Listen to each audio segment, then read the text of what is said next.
तो ऐसी स्थिति है, ये आरक्षण को ईडब्ल्यूएस में बैकलॉग दिया जा रहा है और ओबीसी की जायज़ जो प्रतिनिधित्व है उसको खत्म किया जा रहा है। स्थिति आप कह रहे हैं कि और पीछे हम जा रहे हैं, तो फिर पिछड़ों की तरफ से आवाज़ क्यों नहीं उठाई जा रही है? बिल्कुल, आज जो सभा है और आज जो आप हमसे पूछ रहे हैं, ये तो उसी मुहिम का एक हिस्सा है कि हम लोगों की आवाज़ उठे और उस आवाज़ में आप सहयोग दे रहे हैं।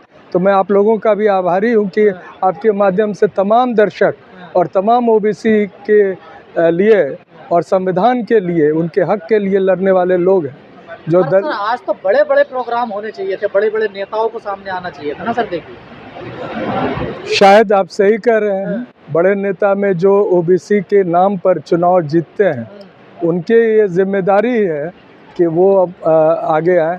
वो नहीं आ रहे हैं तो हम उस दिशा में आगे बढ़ रहे हैं। मैं उम्मीद करता हूं कि कुछ समय में लोग हम लोगों के बात को अधिक अहमियत देंगे, तो जाहिर तौर पर उस संविधान को ही निशाना बनाया जाए जो सबको बराबर लाता है, क्योंकि मनुस्मृति में बराबर नहीं है। कोई जो है वो ऊंचा है और कोई नीचा है, कोई किसी को गले में हांडी और कमर में झाड़ू बांध के रहना चाहिए। स्वामी प्रसाद मौर्य, उन पर कल हमला हो गया सर, कैसे देख रहे हो समुदाय को? देखिए, जो हमला करने वाले लोग थे, ये पहली बार उनको ये खामियाजा भी भुगतना पड़ा। इसके पहले जो हमले होते थे ये बड़ी कायराना तरीके से पीछे से हमले करके जाते हैं, लेकिन इस बार जो हमारे दलित साथी थे वहाँ, उन्होंने जमकर उसका जवाब दिया है और जो व्यक्ति है उसको पता चल गया कि कोई अब वो पुरानी स्थिति नहीं है कि हमारे जो बड़ी श्रद्धेय नेता हैं स्वामी प्रसाद मौर्य जैसे या अन्य नेता भी हैं, उनके प्रति इस प्रकार का वो भाव रखेंगे तो ईंट का जवाब पत्थर से मिलेगा। सर, स्वामी प्रसाद मौर्य जी के साथ तो सिक्योरिटी रहती है क्या? सिक्योरिटी लैब्स है क्या? सुरक्षा में चूक? देखिए, जो व्यक्ति हमला किए वो मुख्यमंत्री के समाज के जो एक गुंडा एक तंत्र है और उसी के वो एक अपने आप को प्रतिनिधि कह रहे थे, तो उनको तो उनका मन फेंका हुआ है। एक यादव भी था सर, देखिए उनमें 2 लोग थे ना। देखिए, हमारे अब अभी बागेश्वर धाम में जमकर भीड़ लगी है, सुनते हैं कई किलोमीटर तक लोग लाइन में हैं। आप जाके पूछिए, वही लोग होंगे जो पिछड़े समाज से, ओबीसी, और जिसके कारण आज पूरे के पूरे पिछड़े समाज को हम जैसे मंडल कमीशन के क्रियान्वयन यानी इम्प्लीमेंटेशन के दिन को आज मिल रहे हैं। तो इस वजह से मिल रहे हैं कि क्यों जरूरी हो रहा है कि हम लोगों को पिछड़े समाज को आगे लाने के लिए ये मुहिम करनी पड़ रही है, इसलिए कि पथ से भटके हुए सनातन के नाम पर अपने जो हक और हुकूक को खोते हुए हिंदू कह के और अपने ऊपर किस चीज़ का छिड़काव करते हैं वो तो आप सब देख चुके हैं।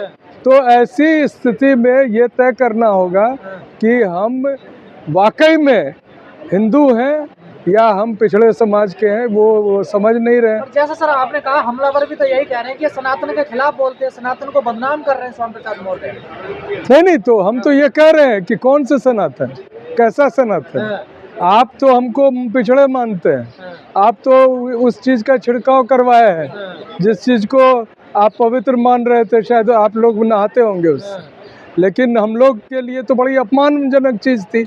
अब इस अपमान को नहीं समझ पाएंगे ओबीसी के लोग, तो फिर उनकी हश्र यही होगी और वो सनातन और हिंदू कह के अपने आप को फिर बचाएंगे। सर, लगातार दलित पिछड़े नेताओं पर हमला किया जा रहा है। पहले चंद्रशेखर का हुआ, राजकुमार रोज जी आदिवासी पार्टी से, उनके ऊपर भी हमला हुआ। अब स्वामी प्रसाद मौर्य जी के ऊपर 2 बार हमला हो गया, तो क्या दलित पिछड़े नेताओं का निशाना बनाया जा रहा है? बिल्कुल निशाना बनाया जा रहा है और इसका जवाब आम लोगों को, आम जो ओबीसी दलित हैं उनको ये समझ कर देना होगा कि इस संविधान का, जैसा कि आप लोगों को पता है कि आज बड़े पैमाने पर राहुल गांधी ने भी स्पष्ट किया कि वोट चोरी से ये सरकार बनी, इनको लोगों का समर्थन नहीं है। तो हमारे लोग कम से कम सड़क पर उतरें, अपना समर्थन दिखाएं, तो जनतंत्र भी बनेगा, बचेगा, उनकी इज्जत आबरू भी बचेगी और इस तरह से जो हमारे नेताओं पर हमला हो रहा है वो भी रोका जा सकेगा। सर, लगातार ये कहा जा रहा है कि ये हिंदू धर्म के देवी देवता है, उनके ग्रंथों पर ये सीधा सीधा टारगेट करते हैं, चाहे रामचरितमानस हो या मनुस्मृति हो, इसलिए इनके ऊपर हमले हो रहे हैं। सर, मनुस्मृति को वो अपना ग्रंथ मानते होंगे, हम नहीं मानते, हम संविधान को मानते हैं।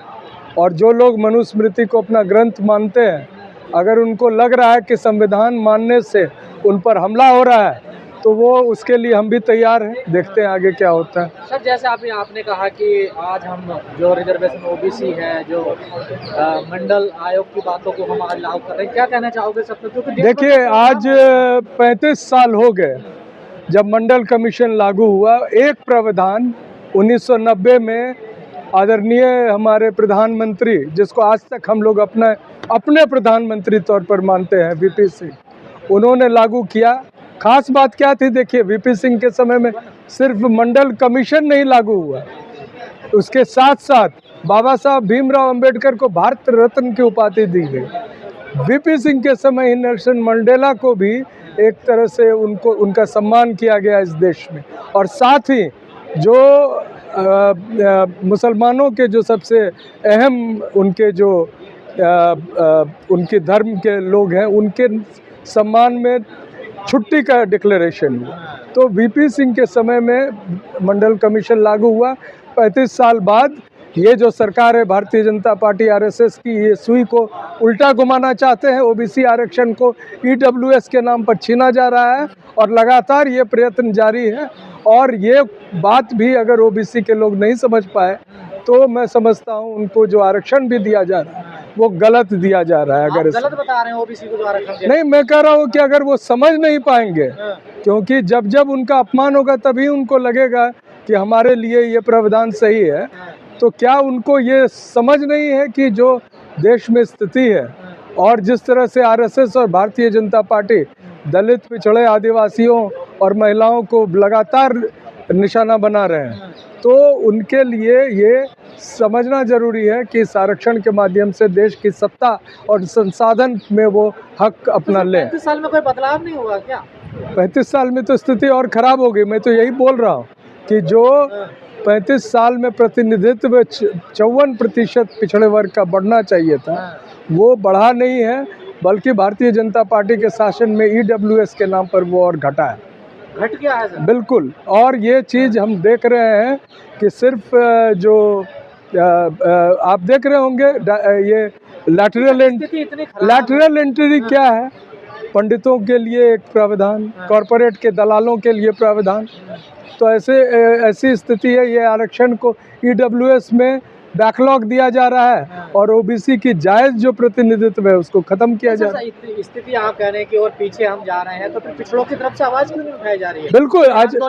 आज जो सभा है और आज जो आप हमसे पूछ रहे हैं, ये तो उसी मुहिम का एक हिस्सा है कि हम लोगों की आवाज़ उठे, और उस आवाज़ में आप सहयोग दे रहे हैं।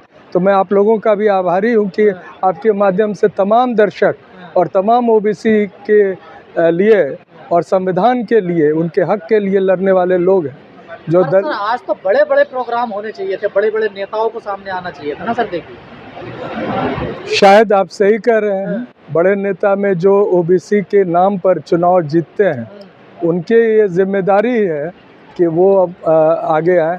वो नहीं आ रहे हैं तो हम उस दिशा में आगे बढ़ रहे हैं। मैं उम्मीद करता हूं कि कुछ समय में लोग हम लोगों की बात को अधिक अहमियत देंगे। सर, एक आखिरी सवाल चलते, आप आरक्षण की बात कर रहे हैं, लेकिन लगातार संविधान पे हमला हो रहा, चाहे वो बाबाओं के द्वारा हो या नेताओं के द्वारा हो, तो कैसे देख रहे हैं आप इसको? देखिए, संविधान उन सभी लोगों के लिए बहुत ही एक ऐसा दस्तावेज है जो उनके द्वारा की जा रही तमाम जो शोषण है उसको समाप्त करने के लिए इसमें प्रावधान। तमाम जो पिछड़े हैं, दलित हैं, जो ऐसे लोग सदियों से सताए हुए हैं, उनको आगे लाने का प्रयास है। तो जाहिर तौर पर उस संविधान को ही निशाना बनाया जाए जो सबको बराबर लाता है, क्योंकि मनुस्मृति में बराबर नहीं है। कोई जो है वो ऊंचा है और कोई नीचा है। कोई किसी को गले में हांडी और कमर में झाड़ू बांध के रहना चाहिए। ठीक है।